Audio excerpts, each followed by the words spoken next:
Hola a todos, bienvenidos a nuestro taller. Bueno, que no es un taller tanto, pero es una charla, una capacitación mini, aquí con Liliana Gutiérrez, que nos va a platicar de impuestos, todo el tema básico de impuestos para agentes inmobiliarios.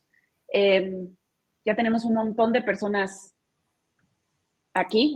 Bienvenidos todos, buenos días. 147 personas están en vivo. Liliana, ¿cómo estás? Hola, buenos días. Pues viendo que aquí van subiendo los números, veo que también tengo una tocaya por ahí conectada. Sí, ahí salúdenos en el chat si pueden. Buenos días, no hay sonido. Todos los demás me escuchan, creo, ¿sí? Sí, a Miren, mí nada se me más escuchan bien, para que espero. yo te escucho bien a ti. Para que sepan, Liliana Gutiérrez, bueno, ella es notaria en una notaria, en la notaria 44, ¿verdad? Y ella nos va a estar, bueno, les comenté, nos va a estar hablando de algunos temas. Vamos a tardar más o menos una hora 10 minutos, más o menos. ¿Y cómo es la dinámica? Bueno, recuerden, ya antes los que han asistido a otras charlas han visto que la dinámica suele ser interrumpimos a los ponentes para las dudas que van saliendo, como que son muy evidentes que tienen en el chat. Pero hoy lo vamos a hacer un poco distinto para que Liliana esté más cómoda, para que Liliana pueda exponer su tema bien. Primero ella va a hablar y después vamos a hacer una ronda de preguntas y respuestas con Liliana. Yo voy a pasarle las respuestas que más se repitan, digo las preguntas que más se repitan, y si tenemos tiempo, pues esperamos responder las de todos, ¿verdad? Muy bien. Entonces, voy a compartir pantalla ya, Liliana, para que te sientes lista. ¿Quieres presentarte con la audiencia para que te conozcan un poco más en tus palabras? Muchas gracias. Bueno, pues creo que Vicky ya lo dijo todo. Soy Liliana Gutiérrez, notario 44 de la Ciudad de México. Y la verdad es que la invitación que me hicieron, pues tiene mucho quórum. O sea, realmente el tema fiscal, el tema de los impuestos, de todas las operaciones que realizamos en materia inmobiliaria, es un tema que, pues por lo visto, nos trae locos a todos, ¿no? Entonces, vamos a procurar, entiendo que no muchos son abogados, entonces, en ese sentido voy a procurar hablar en español y en castellano ordinario de todos los días, procurar no ser tan técnica en el entendido de que no todos son abogados. Entonces, los que son abogados fiscalistas y demás, pues paciencia. Los que no son abogados fiscalistas y expertos, bueno, pues ya espero les sea de mucha utilidad.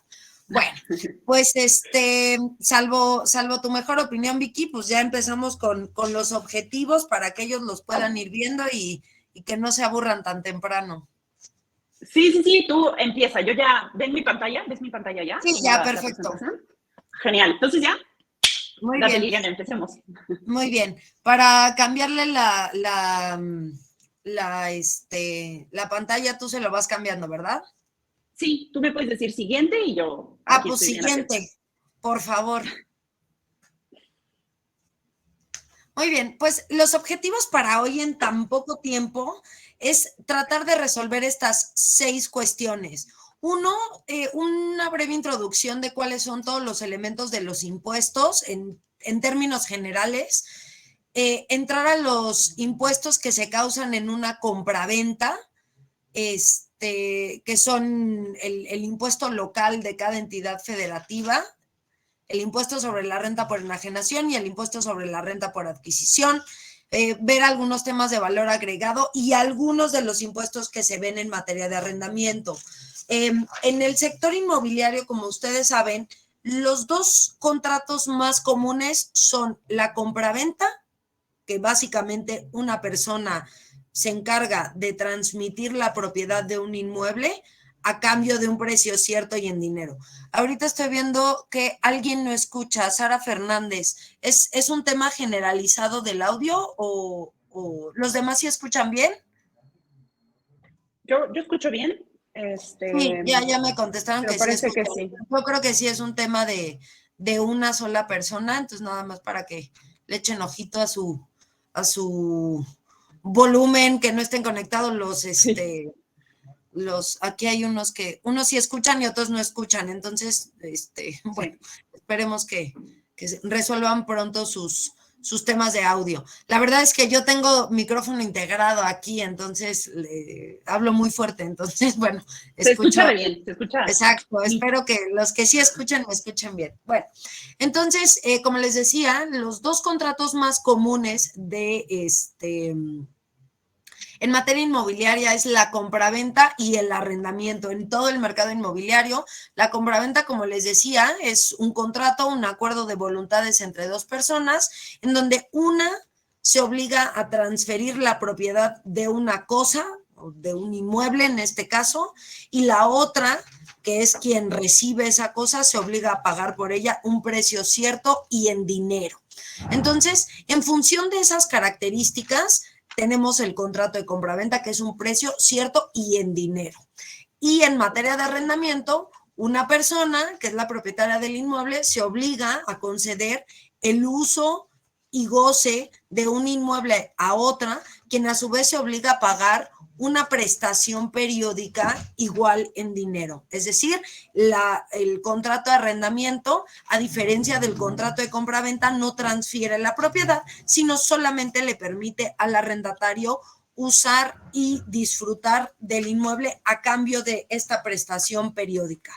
Entonces, ya desde ahí empezamos a ver diferencias que en el contrato de compraventa es de tajo y en el arrendamiento es de tracto sucesivo, es decir, sus efectos se van transcurriendo en el tiempo y los efectos fiscales se van dando cuando se van dando los pagos, ¿no? Entonces, es una diferencia sutil en materia de contratos que nos va a ayudar a entender muy bien todos estos temas. Vicky, ¿me ayudas con la siguiente, por favor?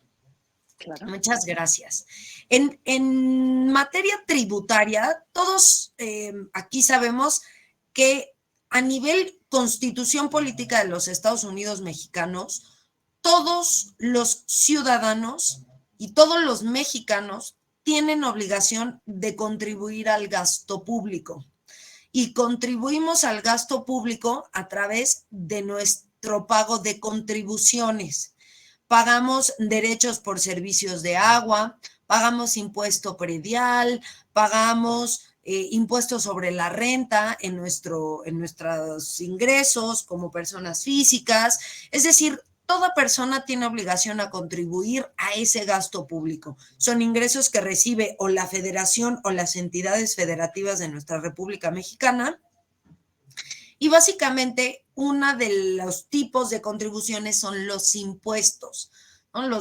Ya mencionábamos los derechos por servicio de agua, los impuestos, que es el tema de hoy, las contribuciones de mejoras. Aquellos que viven en el Estado de México saben que las contribuciones de mejoras son una contribución que se le cobra al contribuyente cuando recibe mejoras por obras públicas. Es decir, si a mí me pavimentan la calle en donde está mi casa, yo recibo un beneficio y en función de ese beneficio pago un impuesto que se llama aportaciones de mejoras o de aprovechamientos de mejoras. Cambian las regulaciones. No todas las entidades federativas tienen ese impuesto o esa contribución. Y las otras son aportaciones de seguridad social. Ustedes se acordarán que todos los ciudadanos tenemos derecho a una vivienda digna y decorosa, y los trabajadores particulares tienen seguro social y los trabajadores del Estado tienen ISSSTE, ¿no? También seguro social, pero lo presta otra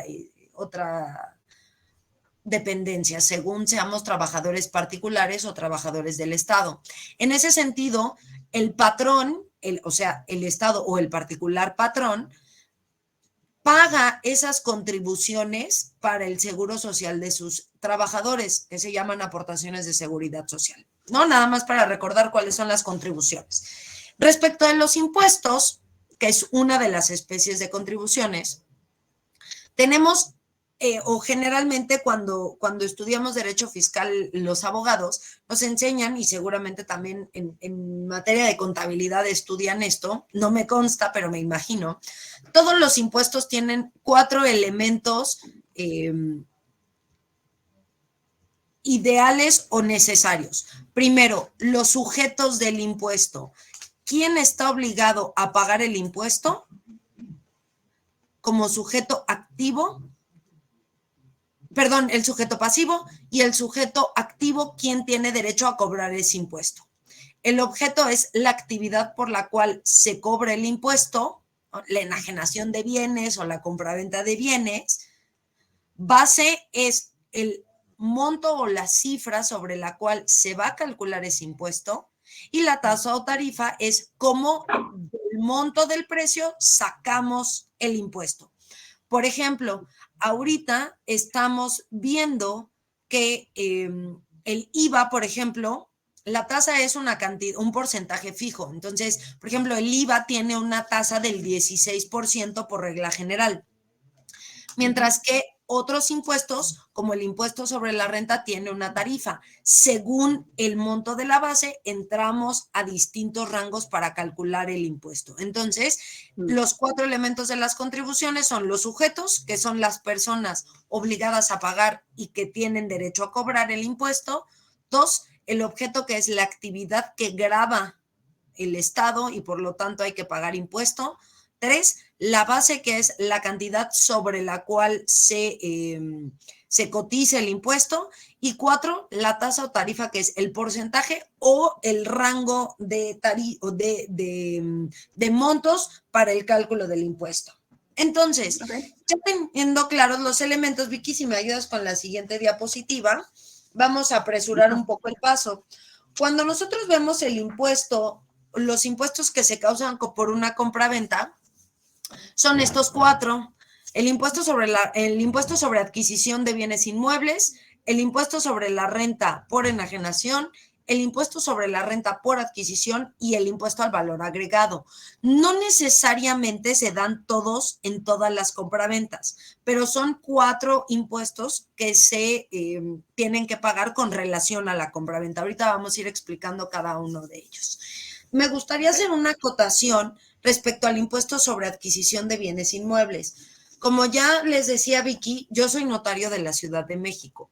El impuesto sobre adquisición de bienes inmuebles depende de cada entidad federativa. Entonces, cuando yo les hable del impuesto sobre adquisición de bienes inmuebles, les estoy hablando de la Ciudad de México y de lo que grava el Código Fiscal para la Ciudad de México. El Estado de México, el Estado de Morelos, el Estado de Tlaxcala, el Estado de Chiapas, todos los demás estados y entidades federativas tienen sus propias reglas y sus propios lineamientos. Entonces, no me voy a meter a esos porque pues no los conozco tan bien. Y muchas veces en las entidades federativas cambia por municipio. Entonces, no es lo mismo vender en Acapulco, Guerrero, que en Iguala, Guerrero, ¿no? Entonces como que se nos empiezan a hacer bolas el engrudo y bueno, ya aquí abrimos la puerta para que Vicky invite a más notarios de todas las entidades para que nos hablen de los demás impuestos a nivel local, ¿no? El impuesto sobre la renta, tanto por enajenación como por adquisición, y el IVA sí son materia federal y entonces sí es común denominador de absolutamente todos y cada uno de las entidades federativas. ¿Me ayudarías con la siguiente, por favor? Listo. El impuesto sobre adquisición de bienes inmuebles, si recordamos nuestros lindos elementos de la contribución, vemos que hay un sujeto y un objeto. Los sujetos son todas las personas físicas y morales que adquieren un inmueble. El Código Fiscal distingue entre suelo, construcciones o terreno ya con construcciones, pero dejémoslo en que siempre es una persona física o moral, no importa, que adquiera un inmueble ubicado en la Ciudad de México. El objeto de ese impuesto es todo acto por el cual se transfiera la propiedad. Y aquí el mismo artículo 115 nos hace a ver, aquí hay una pregunta. Estoy haciendo una operación de venta en Guadalajara, en notaría con un cliente por 1,400. ¿Qué debo hacer para que mi cliente no se le grave con impuesto o pague lo necesario? Ismael, el impuesto sobre adquisición de bienes inmuebles sí o sí se tiene que pagar. No hay manera de brincarnos ese impuesto porque todo acto que transmita la propiedad, que es una compraventa, está grabado y por lo tanto el sujeto que está obligado a pagarlo es quien compra, ¿no? En el caso del impuesto sobre adquisición de Aunque inmuebles. más adelante, Liliana, vamos a hablar de deducciones, ¿no? Cómo podemos, y creo que otras cosas, las personas que tengan dudas de cómo puedo evitar que mi cliente pague este impuesto, bla, bla, me imagino que de maneras Fíjate que legítimas. en materia de impuestos sobre adquisición de bienes inmuebles, hay algunas entidades federativas que tienen reducciones, pero son reducciones, no son deducciones y no hay manera de no pagarlo. Ahorita vamos a ver algunos casos especiales en la Ciudad de México, pero generalmente el tema del impuesto sobre adquisición de bienes inmuebles es súper cuadrado. Recuerden, nada más, Liliana, rápido, un recordatorio a la audiencia. Recuerden que las preguntas las vamos a responder al final para que Liliana pueda cubrir la parte, lo básico para que lo que vinieron todos a ver. Y ya al final ya abrimos la conversación para que fluya un poco, ¿no? Muy bien, perfecto. Bueno, el objeto, como les decía, son todos actos traslativos de propiedad, que son la regla especial.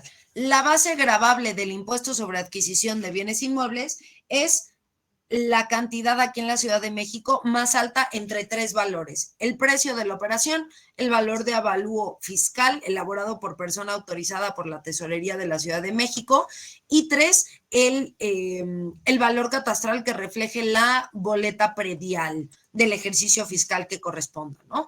El siguiente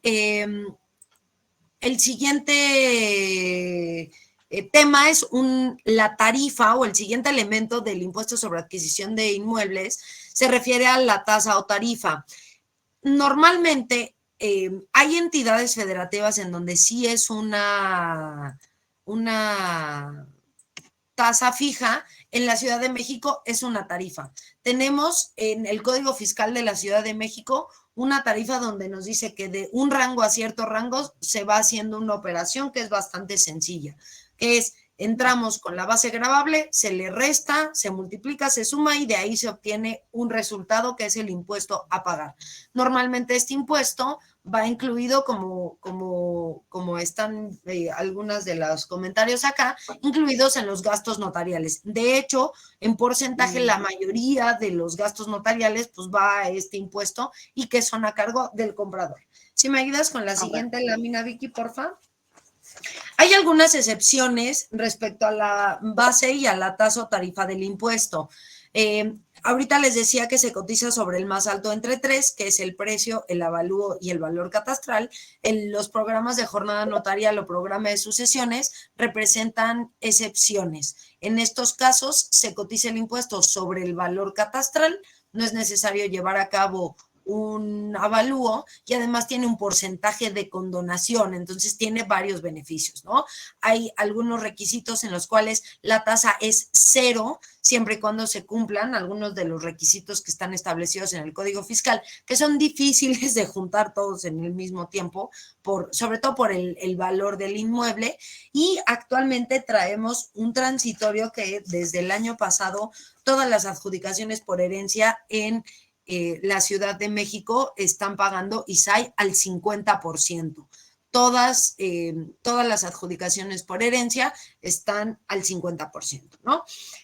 Hay algunas exenciones en materia de impuestos sobre adquisición de bienes inmuebles, Vicky, si me ayudas con la siguiente lámina, que son casos muy, muy específicos: que adquiera la Ciudad de México, que adquiera la Federación, la adquisición de una casa para establecer una representación diplomática o embajada, para programas de regularización territorial y sociedades que son o que tienen objeto asistencial, ¿no? Las instituciones de asistencia privada o las IAPs y las sociedades de organización de sociedad civil también tienen exenciones al 0%, o sea, pagan cero impuestos cuando, por ejemplo, Fundación, inserte el nombre aquí, va a comprar una casa para destinarla a un orfanato, por ejemplo, ¿no? Esas operaciones sí están libres de ese impuesto local, que si ustedes ven, pues es más fácil conseguir algún programa de reducción que propiamente una exención al 0%, porque ahí sí depende del sujeto,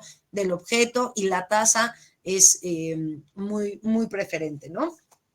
En materia de impuestos sobre adquisición de bienes inmuebles, veo aquí que hay algunas, si tienen alguna duda del impuesto sobre adquisición de bienes inmuebles, aprovechen porque ya vamos a ir al impuesto sobre la renta por enajenación.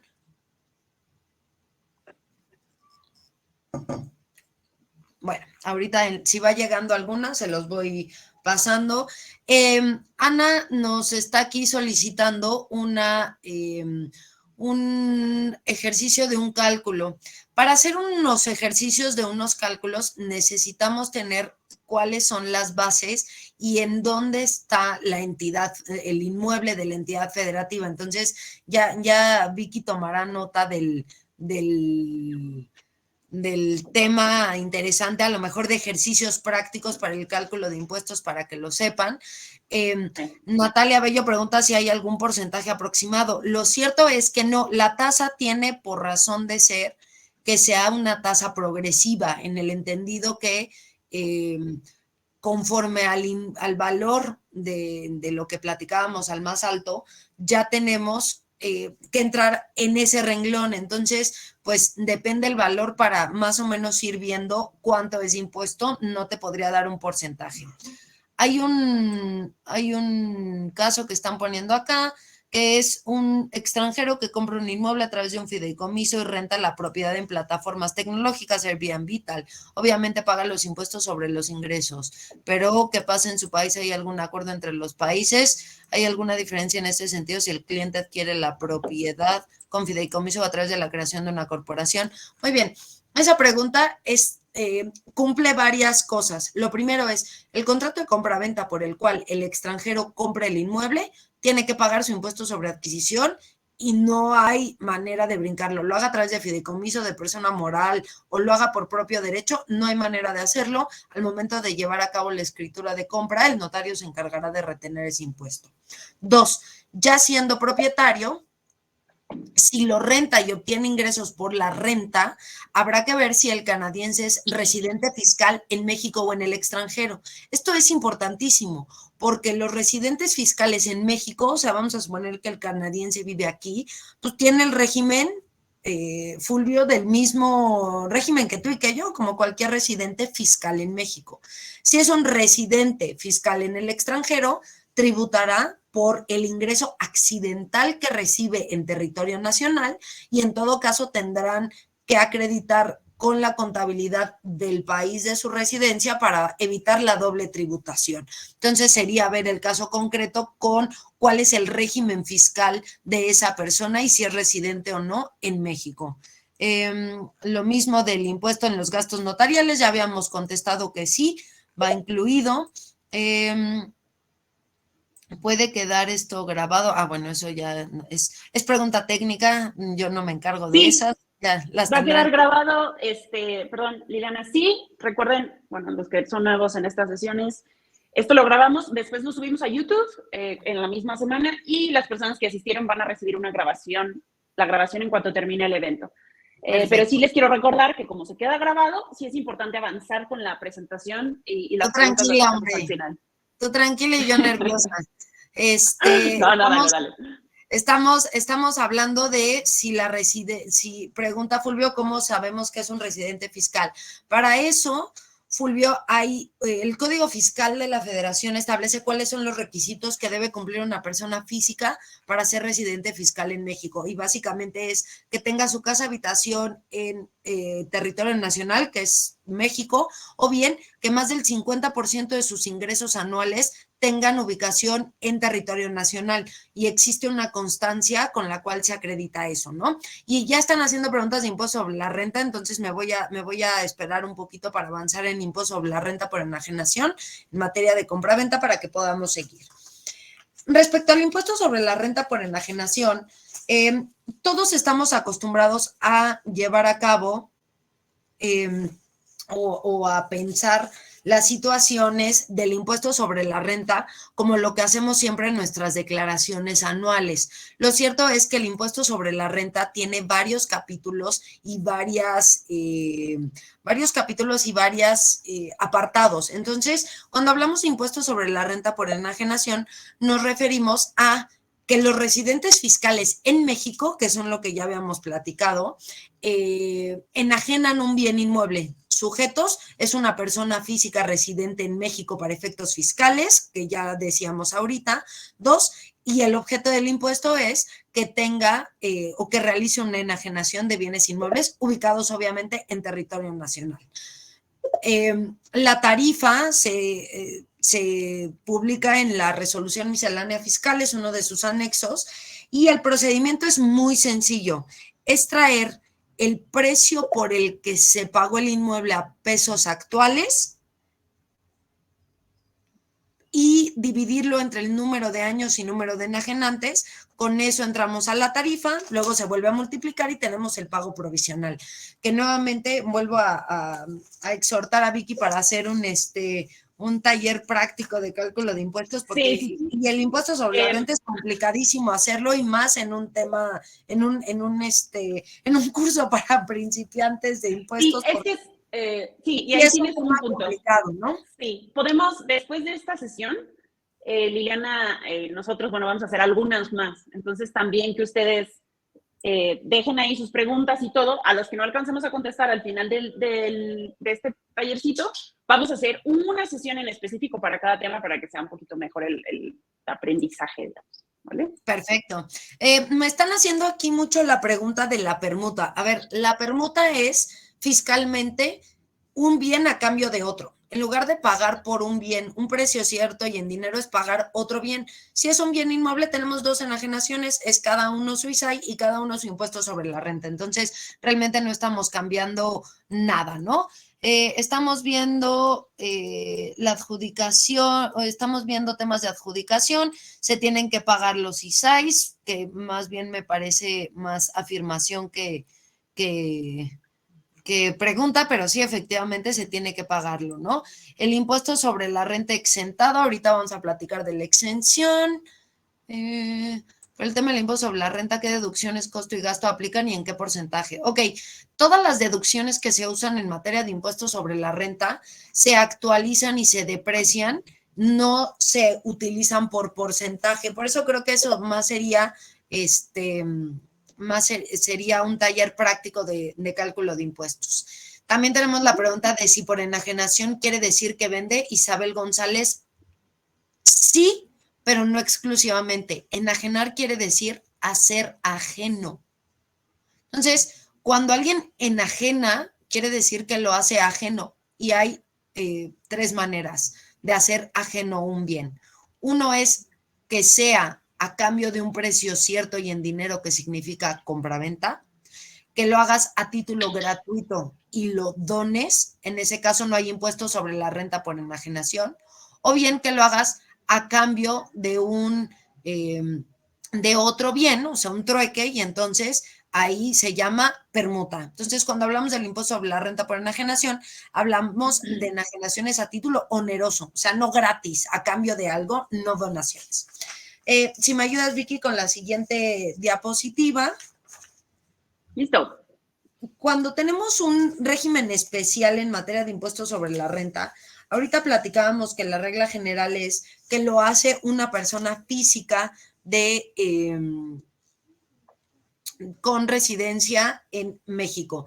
Los regímenes especiales los tenemos cuando enajena a una persona moral, en cuyo caso yo como notario no retengo ningún impuesto, sino que la persona moral hace la retención correspondiente, ¿no? Entonces eso ya tendrán que ver cada una de las contabilidades de la persona moral que vende o que enajena este inmueble para que hagan así el cálculo del impuesto, ¿no?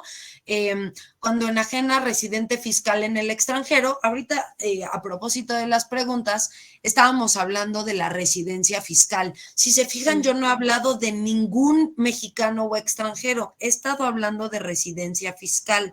Si una persona extranjera vive aquí y tiene tiene aquí su casa y aquí vive, aunque sea canadiense o estadounidense o argentino o chileno o cubano, no importa, o mexicano, no importa. El tema es que su régimen fiscal sea aquí en territorio nacional. puede ser un mexicano o un extranjero que resida fiscalmente en el extranjero, claro.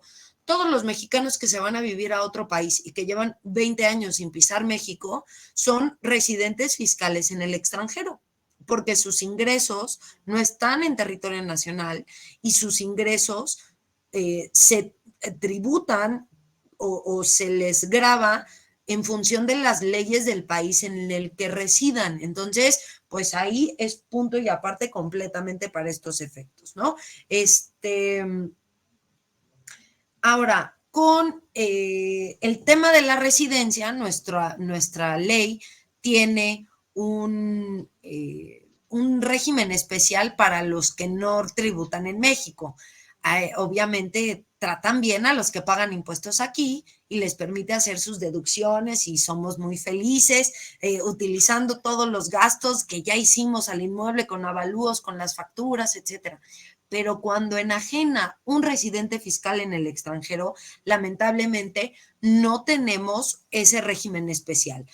Aquí sí existe una tasa fija o hay otra opción que se le cobre sobre la tarifa más alta. Entonces, ya desde ahí hablamos de un régimen poco amable para los residentes fiscales en el extranjero. Ojo, no es que discriminemos a los extranjeros, porque como ya les dije y les vuelvo a repetir, el tema no es la nacionalidad de las personas, sino su residencia fiscal.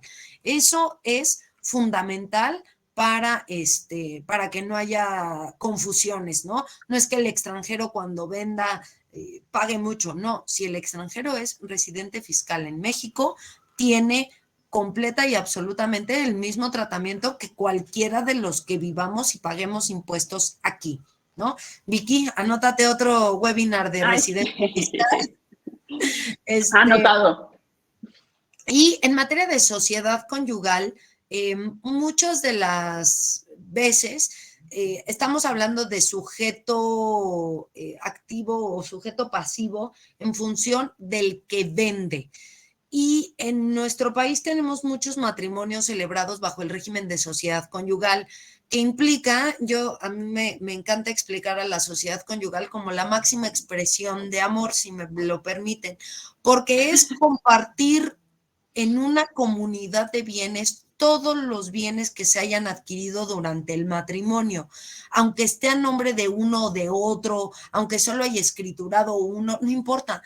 Todo lo que se adquiera durante el matrimonio celebrado bajo ese régimen es de ambos. Es la máxima expresión de amor, no se preocupen.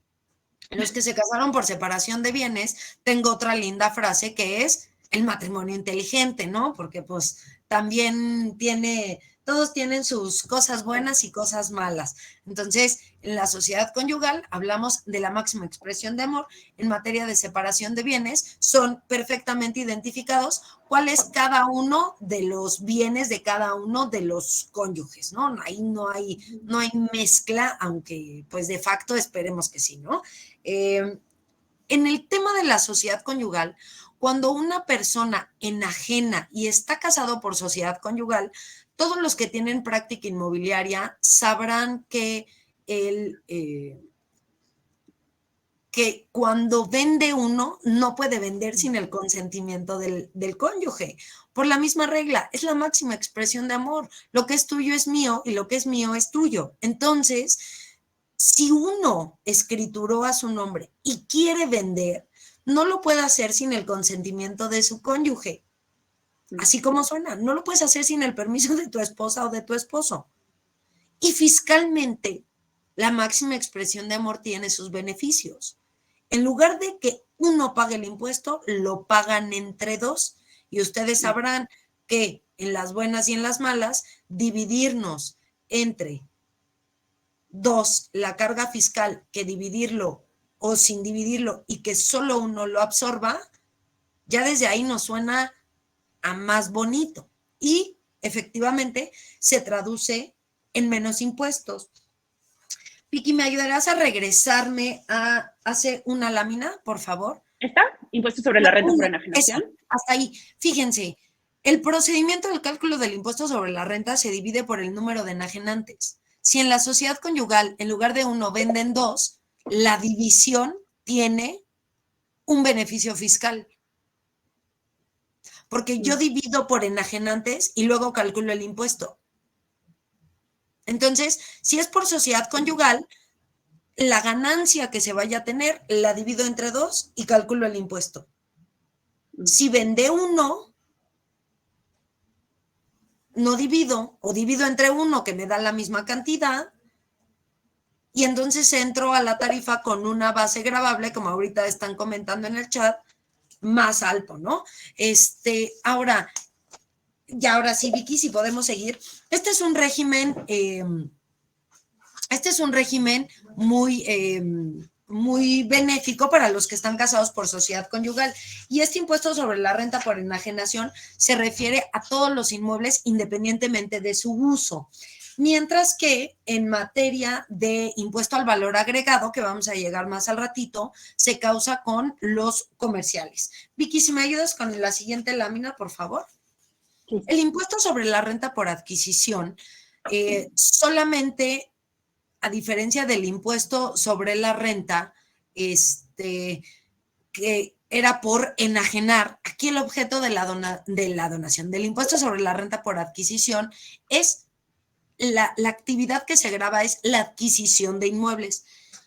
Cuando nosotros veíamos el impuesto sobre adquisición de bienes inmuebles, las entidades federativas ya cobran el traslado de dominio, o sea, la transmisión o la transferencia de propiedad, y en materia federal se cobra la enajenación. Esto no quiere decir que el impuesto sobre la renta por adquisición sea una doble tributación, porque el impuesto sobre la renta por adquisición, si ustedes se fijan en el objeto, no se refiere a toda adquisición de inmuebles, sino hay algunos casos, pero para la práctica comercial son estos dos temas importantes. Uno, la donación no exenta y una diferencia entre el avalúo y el precio. Se los explico en un minuto. La donación está exenta siempre que sea entre cónyuges, de hijos a papás o de papás a hijos. Cuando yo le dono a mi primo, entro en este supuesto porque no es ni mi papá, ni mi hijo, ni mi esposo. ¿Sale?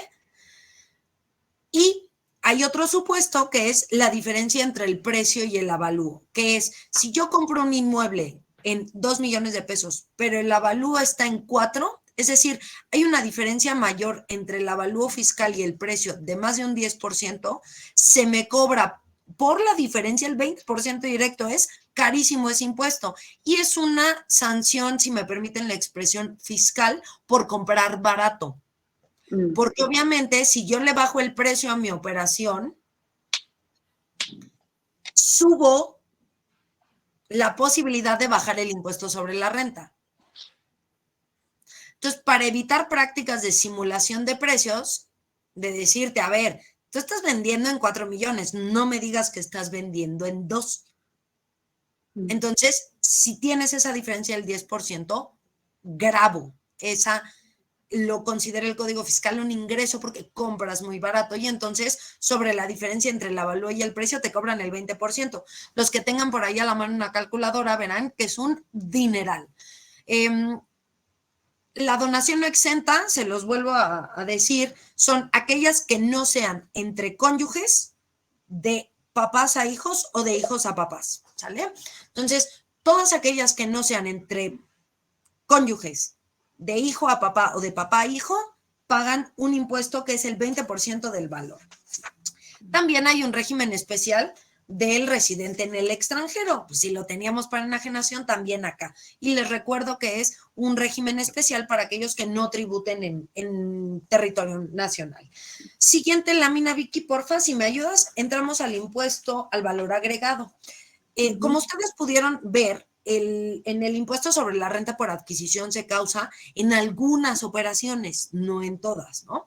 El impuesto sobre al valor agregado se causa en materia inmobiliaria por la enajenación de bienes inmuebles que no tengan uso habitacional, o sea, los comercios. Cuando celebramos una operación de local comercial o de terreno industrial o de un estacionamiento o de algo que no sea casa habitación, se causa el impuesto al valor agregado, que es el 16% sobre la parte del precio que corresponda a las construcciones.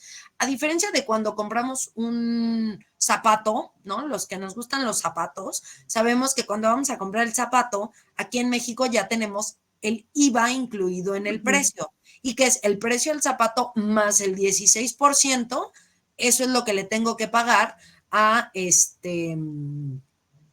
tienda, ¿no? Y que yo lo pago como consumidor final. En materia inmobiliaria, el comprador es el que paga el impuesto al valor agregado, pero lo pagan no sobre el valor de todo el inmueble, sino que en las valuaciones, vamos a suponer que yo compro una oficina, tengo una oficina que vale lo que ustedes me digan, y en la evaluación se pone la diferencia entre lo que vale el terreno, porque el suelo no causa IVA, y el valor de las construcciones comerciales. Sobre ese valor de las construcciones comerciales es el 16% que se causa el impuesto al valor agregado. Y el caso de todos los días, cuando tenemos una casa que además tiene una miscelánea en la parte de enfrente o un local comercial en la fachada. Yo creo que todos hemos visto esas tienditas que tienen la tiendita, atrás la casa y atrás el jardín. Bueno, de ese inmueble es la misma lógica, se hace en el avalúo se especifica cuánto vale el terreno, cuánto vale la casa y cuánto vale la miscelánea como con una proporción de la superficie. Lo que valga la miscelánea se le cobra el 16%, ¿no? Entonces, el régimen especial aquí es el contribuyente habitual del IVA. Como ustedes saben, el que causa el IVA es el que vende, pero lo paga el que compra, porque es un impuesto que se traslada y entonces lo paga el comprador como consumidor, ¿no? En el caso del régimen del contribuyente habitual del IVA, si a mí me vende, por ejemplo, una persona moral que es un contribuyente habitual del IVA, cuando yo le compro ese local comercial, hay que presentar una documentación a la notaría que, Vicky, otro webinar, documentos para excepciones y demás. La lista está poniéndose buena, sí. Con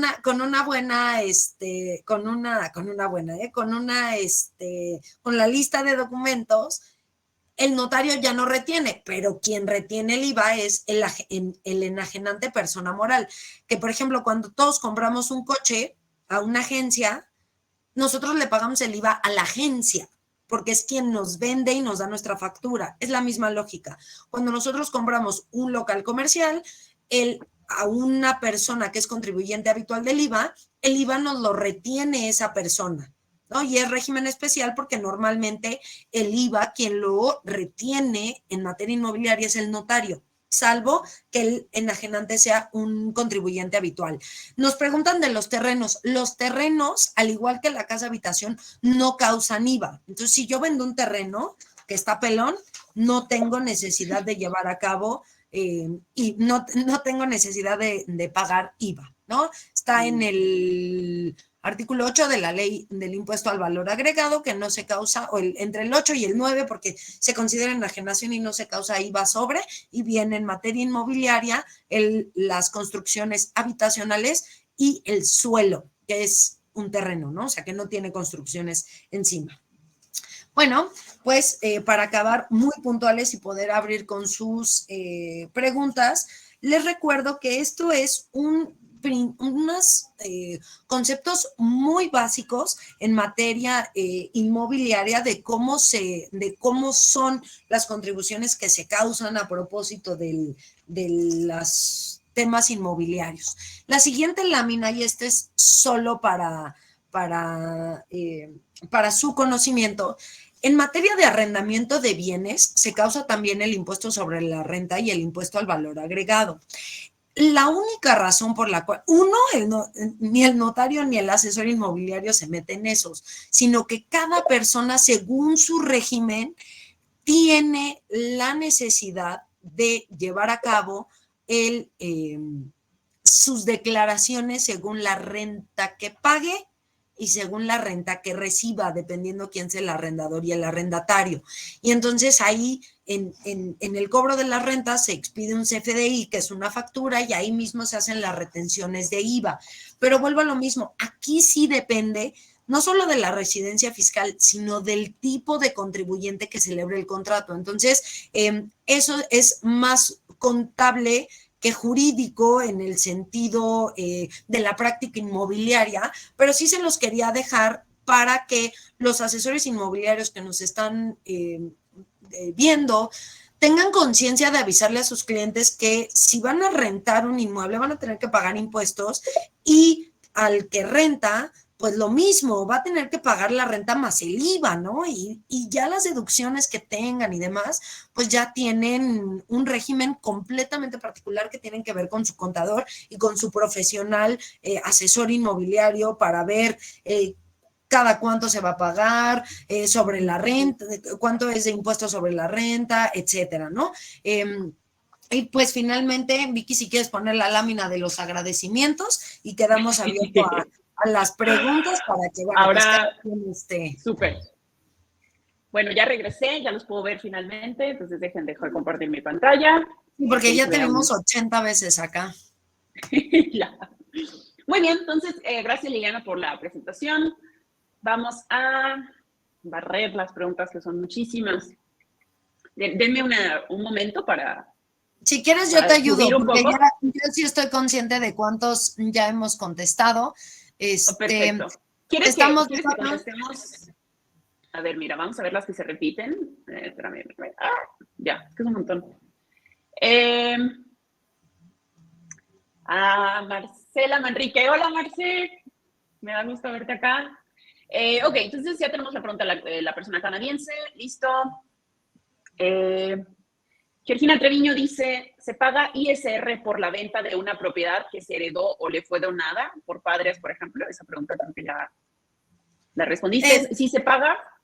Sí, acuérdense que lo que está grabado en el objeto es tal cual la enajenación de bienes. La haya adquirido como la haya adquirido, me la hayan regalado, heredado o la haya yo comprado.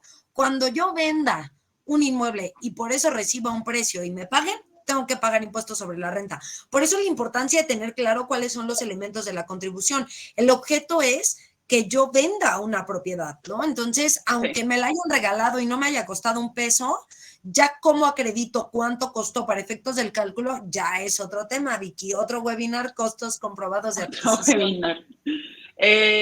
Aquí Jacqueline Antunes tiene una pregunta. Si dentro del matrimonio se realiza una prescripción positiva de un terreno del esposo y él vende el esposo sin permiso de la esposa, ¿qué pasa? Aquí en la Ciudad de México hay una regla especial preciosa, si no me falla la memoria, es el 182 quintus del Código Civil para el Distrito Federal, donde dice que no entran a la sociedad conyugal los bienes adquiridos por prescripción que se hayan poseído antes de contraer matrimonio. Este es un caso súper especial porque tenemos que ver cuál es el régimen de las capitulaciones matrimoniales, porque esto del 182 quintus es salvo pacto en contrario. Entonces, hay que ver las capitulaciones, si se dijo o no se dijo algo, y en todo caso, cuando vendan, ver cuál es el régimen de cada uno de los, del matrimonio, y si es o no necesario prestar consentimiento para la venta, independientemente, como ya lo decíamos, del régimen fiscal, ¿no? Pero bueno, eso espero que a grandes rasgos conteste la pregunta. Ok, muy bien. Pasamos a Jimena Garrido, dice, duda. En renta de amueblados con persona moral que pide factura, el pago de comisión para nosotros, ¿cómo queda? El Supongo pago que eso tiene más que ver con otra cosa, pero... Sí, los bienes muebles es muy común que en las operaciones, y qué bueno que tocan ese tema. Muchas de las veces cuando compramos un inmueble rentado, la celebración del contrato de compraventa de los bienes muebles, o sea, de la recámara, la sala, tal, de los cuadros, así de, te vendo mi casa de campo tal cual está, es muy común en las casas de campo que te la vendan con todos los muebles que ya están. Ese contrato de compraventa se rige como cualquier contrato de compraventa según el régimen fiscal del que vende. Y ese no lo retiene, o en la operación inmobiliaria no lo retiene el notario, sino que el que vende será el obligado de pagar el impuesto sobre la renta correspondiente del ingreso que tuvo por la venta de los bienes muebles. Pero es lo mismo que si yo vendo mi coche, ¿no? Si yo vendo mi coche y recibo un ingreso por la venta de mi coche, en mi declaración, según mi régimen, tengo que pagar mis impuestos por vender el coche, ¿no? Pero Claro. bueno, creo que eso luego se nos confunde mucho porque confiamos en que en operaciones inmobiliarias, pues está el notario que nos retenga, ¿no? Entonces, sin no perder de vista que no deja de ser un contrato de compraventa por el que se tiene un ingreso. Ok. Fabiola, buen día. ¿Nos pueden dar los datos de la notaría de Liliana? Sí. Susana, si nos ayudas a ponerlos en el chat por ahí para que puedan contactar a Liliana fuera de los que están en la Ciudad de México o Estado. Ignacio Díaz Cruz dice, si ya pagué el impuesto correspondiente por la enajenación de mi inmueble, en términos fiscales, ¿debo de pagar de nuevo un impuesto como persona física? Fíjate que ese tema es una cosa bellísima. La retención que hace el notario, y recuerdan las láminas, vimos que es un pago provisional. Cada persona que enajena y que el notario le retiene el pago provisional tiene dos obligaciones. Una, en la declaración anual del ejercicio fiscal en el que venda, es decir, en enero, abril o junio, dependiendo si hay pandemia o no, tiene que presentar su declaración anual respecto al ejercicio fiscal que acaba de terminar. En esa declaración anual que todos estamos obligados a presentar, uno, tenemos que avisar de la exención o del pago provisional que nos hizo el notario, y dos, tenemos que ver junto con nuestros demás ingresos cómo está la situación y si tengo que pagar otro poquito o no de impuesto. Que eso sí es un tema que definitivamente es muy, la palabra no es ignorado, sino omitido por muchos contribuyentes que creen que con la retención del notario ya acabaron, ¿no? Porque ya me retuvo el notario y el notario le paga al SAT y yo muy feliz. Y no, lo cierto es que cada persona está obligada a esas cosas como contribuyente. He recibido, y aprovecho la pregunta para hacer el siguiente comentario, que dicen, oye, ¿por qué no me avisa? Oiga, usted como persona física y ciudadano sabe que tiene que pagar sus impuestos. Realmente es un tema de cultura de cumplimiento que tristemente nadie nos enseña a hacer un cheque, a hacer nuestras declaraciones, a hacer transferencias bancarias. Son esas materias que... Es responsabilidad de la persona, claro. Es responsabilidad de la persona y que tristemente son life skills, perdón el anglicismo, que pues con la vida adulta vamos agarrando, ¿no? O sea, pues cada quien va viendo. Entonces sí consulten también a su contador o a su fiscalista para que les asesoren esa parte, ¿no? Y perdón que no pueda decirles más, pero yo tampoco les podría decir cuánto tienen que pagar, porque depende de los ingresos y de las declaraciones mensuales que ya presentaron de todo el ejercicio. O sea, ni siquiera sé, ni siquiera les podría ayudar a decir cómo sacarlo, porque depende de sus ingresos y de su régimen particular como persona física, ¿no? Bien, gracias, Liliana. Claudia Tinoco dice, licenciada, comentó que en cuanto a una sucesión solo pagan el 50% del impuesto. ¿Sobre qué valor se considera? ¿Valor catastral o sobre avalúo? Perfecto. El 50% que ahorita andamos voy a hacer un chiste negro horrible, pero es el pa' que te mueras tranquilo. El Código Fiscal de la Ciudad de México está ahorita considerando, por el número de defunciones que hubo, una reducción del 50% del impuesto, que es tal cual con las bases gravables que ya veíamos. La más alta entre precio, que en una adjudicación no existe, el valor de avalúo y el valor catastral. Entonces, sobre el más alto entre el valor de avalúo y valor catastral, se cotiza el impuesto y luego se aplica la reducción esta del 50%. Entonces, sí necesitaríamos avalúo. De ahí también la belleza que si por valor catastral necesita el beneficio a jornada notarial, pues me ahorro el avalúo y entro a jornada y aparte tengo un porcentaje. Es un tema real de hacerle el ejercicio para ver qué les conviene más, ¿no? Pero si entra a jornada o a sucesiones, 100% les conviene entrar a eso y no pagar el avalúo. Bien. Alina García, buenos días. Dice, ¿podría ser buena estrategia fiscal que una persona física, en vez de comprar una casa directamente y pagar los impuestos correspondientes, compre una empresa que sea dueña de la casa, es decir, una empresa cuyo único activo sea la casa y la compre para apropiarse de la casa a través de la empresa, no directamente de la casa en sí. Fíjate que ese tema se ve mucho en materia de locales comerciales. Por ejemplo, el hotel de inserte la playa que les guste y que se vayan a ir de puente aquí y digan, a ver, vamos a hacer un ejercicio. En el... Ay, denme un segundito porque creo que tengo acá un tema de pila, pero ahorita ya. En materia de comprar acciones, cuando tenemos fíjense, cuando yo compro acciones de una sociedad, tengo un impuesto sobre la renta por el costo de las acciones. Entonces, aunque no pague los impuestos inmobiliarios, pago los impuestos de las acciones como cualquier bien que estoy comprando. El problema de hacer eso es, todos me van a decir, obvio sale mucho más barato pagar un impuesto sobre la renta de las acciones que pagar al menos 3 o 4 impuestos, ¿no? El traslado, el impuesto sobre la renta, si se causa el de adquisición y el IVA. Pero les voy a decir algo, el pasivo laboral que trae un hotel o una sociedad o el pasivo fiscal que trae, a la larga puede resultar más complicado que simplemente pagar los impuestos del inmueble. O sea, el problema de hacer la compra de las acciones es que compran el cascarón de la sociedad, incluyendo lo bueno, lo malo y lo feo. El pasivo laboral que puede traer un hotel no es lo mismo a yo te compro ese inmueble que es un hotel, a yo me como tu pasivo laboral de un empleado que lleva 80 años y que acordamos que me lo ibas a entregar vacío y sin personal y tú los vas a liquidar. Entonces, es un tema de que pues cada quien mida sus riesgos y sus cálculos, ¿no? Ese tema, no me gustaría llamarle como estrategia fiscal porque honestamente cada caso es distinto. Será porque soy muy cuadrada. A mí me gusta ver qué operación voy a realizar para ver cuánto hay que pagar de impuestos, ¿no? Siempre...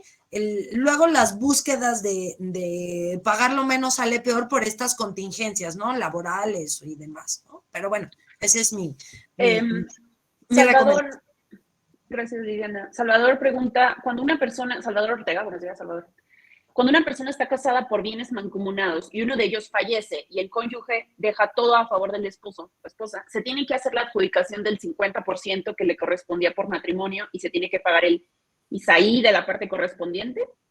Es correcto, sí. Aquí en la Ciudad de México, sí. Porque acuérdense que en la máxima expresión de amor, cada uno participa en un porcentaje. Si yo me muero y se lo dejo a mi esposo va a adquirir el 50% de un inmueble. Entonces, la pregunta continúa.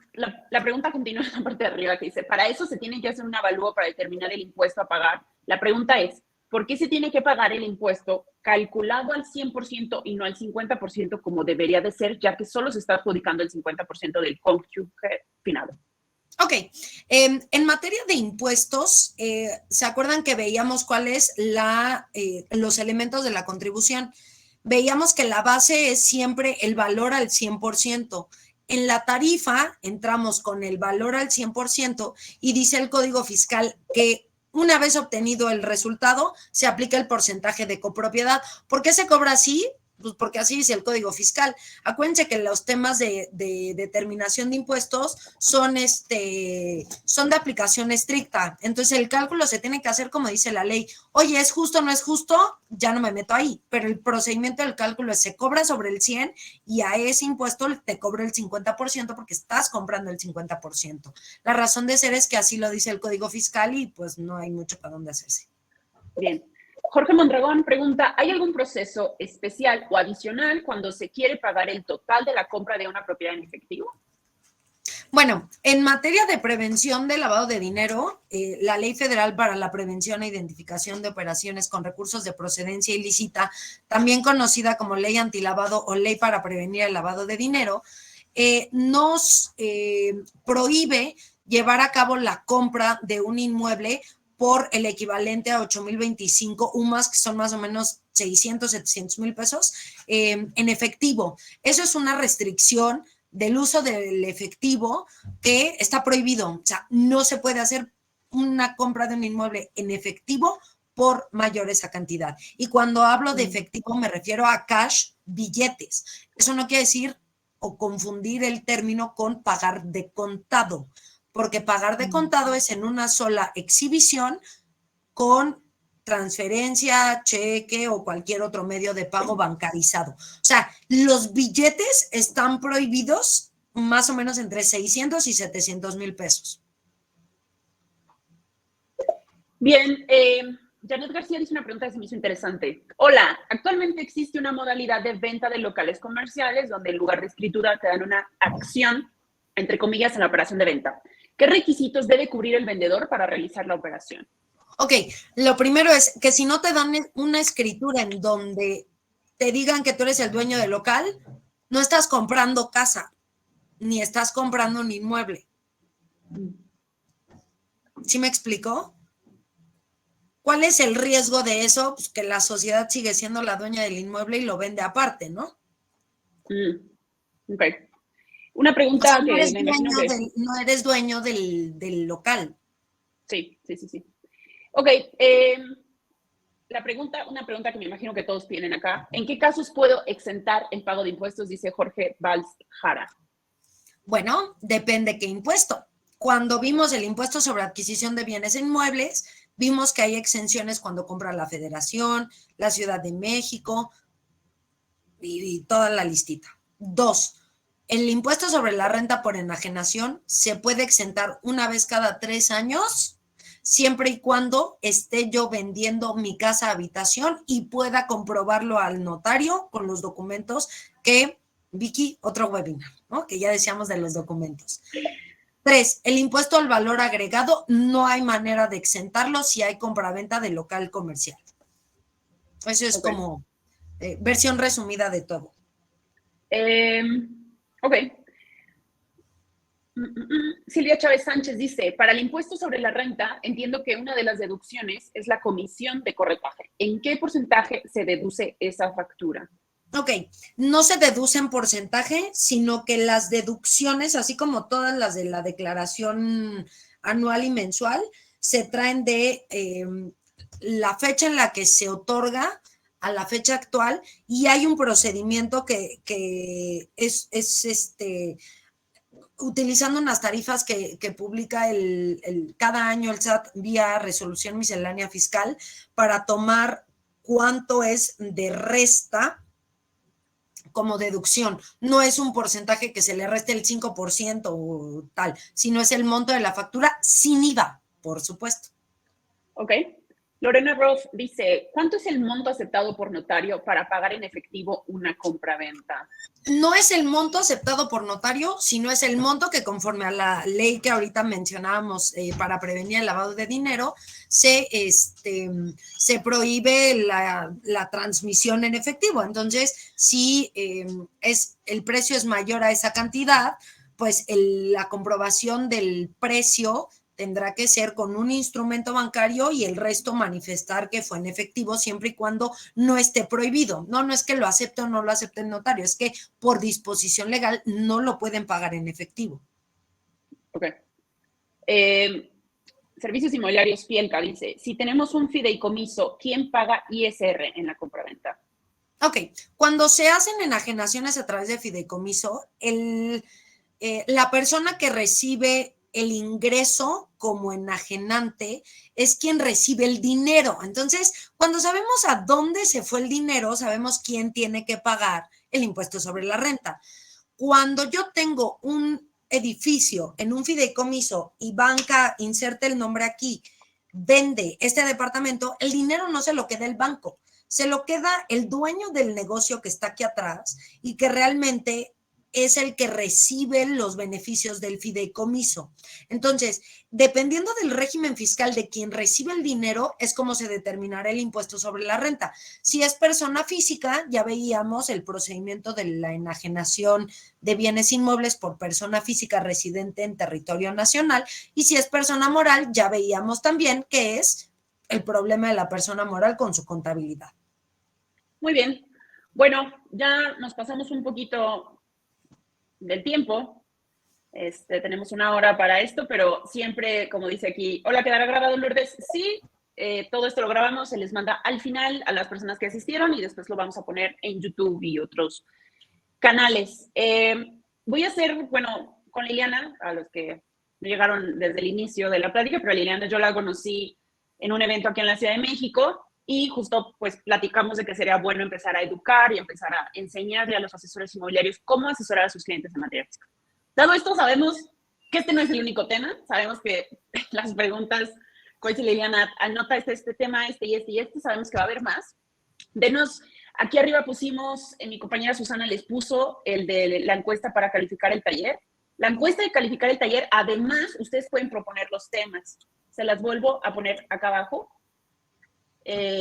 Ahí está, esa encuesta en el chat. Ustedes pueden proponer qué temas. No pongan tanto los casos que tienen, sino el tema de impuestos que quieren que Liliana nos apoye, ¿no? O cualquier tema de la notaría.